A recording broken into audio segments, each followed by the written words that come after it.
je vais le faire comme ça. What fascinated you so much by a person like Alexis Sorbas? What did fascinate you for a life, no? Je crois que moi, j'existais avant Alexis Zorba. Moi, j'étais Alexis Zorba avant Alexis Zorba. C'est pour cela que toute la musique des Zorba, il était préexistante. Je ne fais pas la musique pour Alexis Zorba. Il existait la musique que j'avais écrite beaucoup plus avant. Et les films et l'histoire, il est complété. Pourquoi? Parce que moi, je suis crétois. Hein, je suis crétois. À Crète, vous savez, à cause du climat et à cause de l'histoire, quand vous débarquez à la terre de la Crète, vous libérez. Et il y a une autre morale, une autre comment ça s'appelle, une autre scale de valeurs, une autre valeur. Yeah. Vous êtes libre. Là, ce qui compte, c'est l'air qui est tout à fait différent, diaphane, c'est les couleurs, c'est la beauté, c'est les belles filles, les belles femmes, c'est le vin, hein? Et après c'est la danse, jusqu'à... Alors là, on a vécu. On a vécu en Grèce, quand par exemple nous commençons à danser à un village en buvant, les matins, nous constatons que nous avons dormi dans un autre village, parce que nous avons dansé pendant des kilomètres sans le savoir. C'est de la libération totale.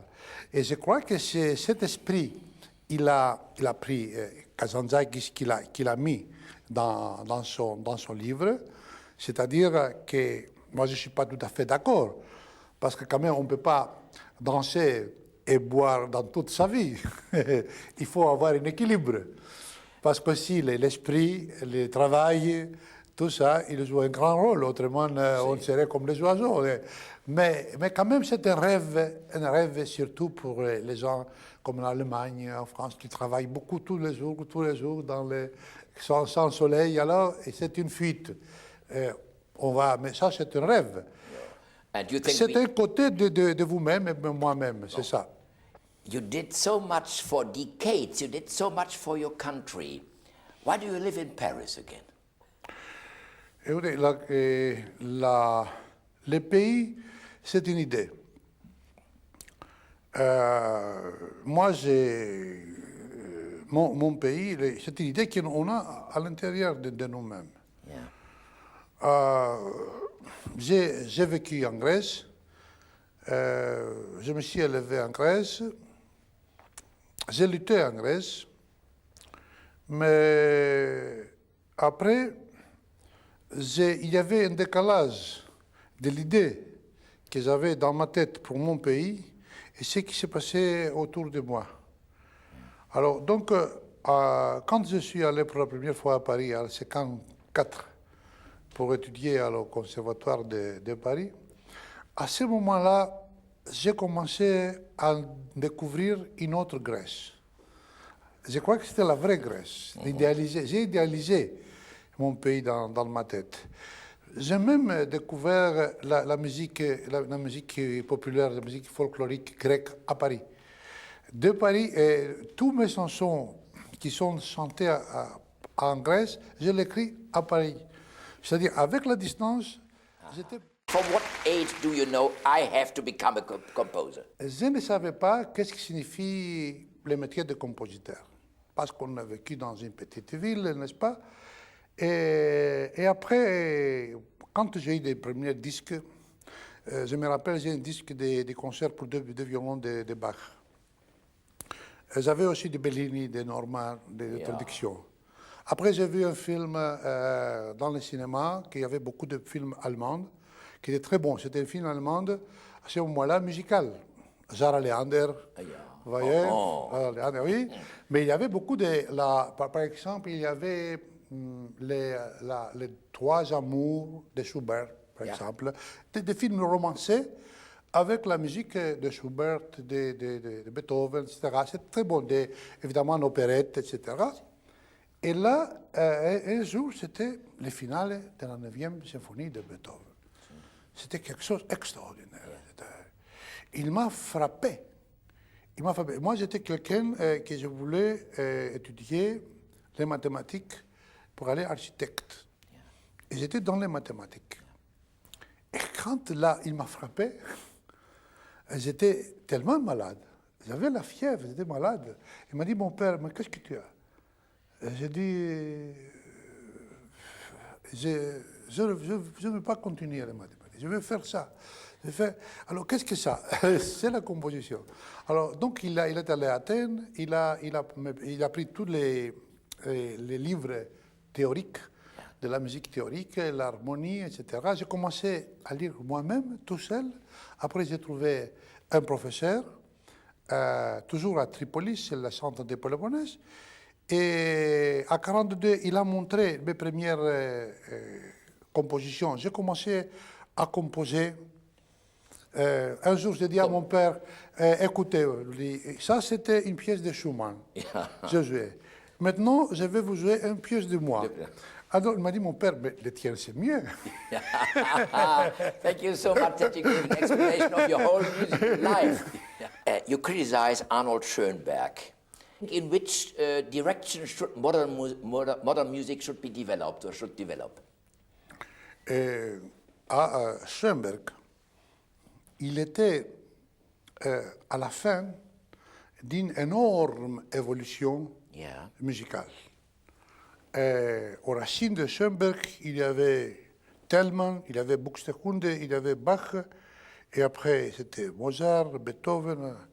Alors, si on compare la musique comme un arbre, les racines c'était Bach, mais les derniers fruits c'était Schoenberg, il était là.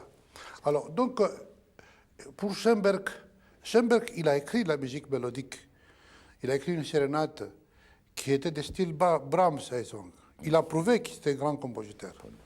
C'était un grand compositeur. Il pourrait faire aussi des œuvres comme Brahms, comme Mahler.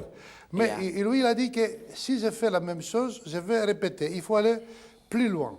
Mais il a été plus loin à la recherche plutôt du côté technique.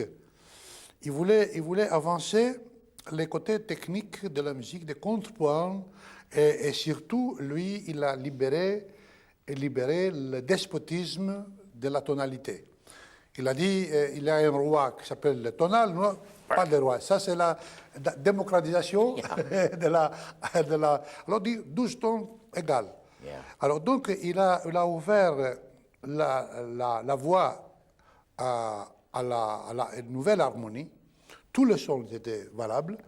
Et déjà, je crois, Wagner, avec les dissonances, avec le système de retard, etc., il est allé assez loin parfois, mais lui, il a tout. Il a tout. Alors, donc, il faut voir une autre chose, que l'oreille humaine se développe. Les anciens Grecs, ils ne supportaient pas que seulement la taphophonie, les octaves, le cinquième et le quatrième. Ils ne pourraient pas attendre le troisième. Les sons de troisième, c'est Mozart qui l'a imposé, et les Italiens. Même Bach, parfois, il a le troisième. Et Mozart, il a imposé la troisième, etc. Donc, c'était une évolution. Après la troisième, c'était la septième. La septième, la neuvième avec Debussy, c'était la neuvième, c'était encore. Et après la septième grande, qui c'est dissonance, la deuxième petite. Alors, ça c'était une évolution de l'oreille. Mais une évolution de quelle oreille? L'oreille des Allemands, aristocrates, et aux Français qui écoutaient cette musique. Je ne pense pas que le peuple allemand, que le peuple italien, que le peuple français, il y avait cette évolution dans son oreille et dans son esthétisme. Parce que toute la musique allemande, toute la musique française, on les faisait dans les théâtres comme celle-ci, mais un théâtre comme celle-ci avec 600 places, qui venaient ici? Les aristocrates. Les gens qui vivaient ici, ils avaient des amis ici. Alors, donc, mais qu'est-ce qu'ils avaient les Allemands à ce moment-là? Ils avaient leur propre musique populaire. Ils chantaient, ils dansaient. Alors donc, il faut faire des concessions. Moi aussi, j'aime beaucoup les expériences de Schoenberg, tout cela, en tant que compositeur. Mais je pense que si je continue comme cela, je n'ai pas de contact avec ces masses-là.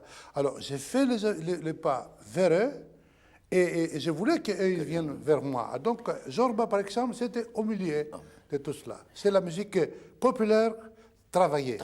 Voilà. Composers and musicians in the world have been so long time in prison and under torture.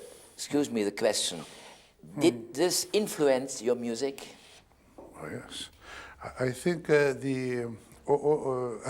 je pense que toutes les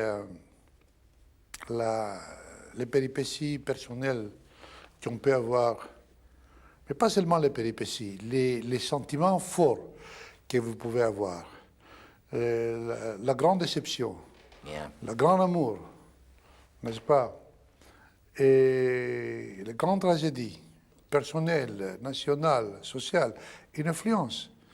Évidemment, ces événements, ils m'ont influencé pas seulement par la douleur, mais par une image que j'avais de l'homme qui était détruit. Parce que j'ai vu l'homme ktinos, l'homme bête. Quand on voit l'homme ktinos, l'homme bête, à ce moment-là, et on commence à avoir des doutes pour toute l'humanité, vous voyez.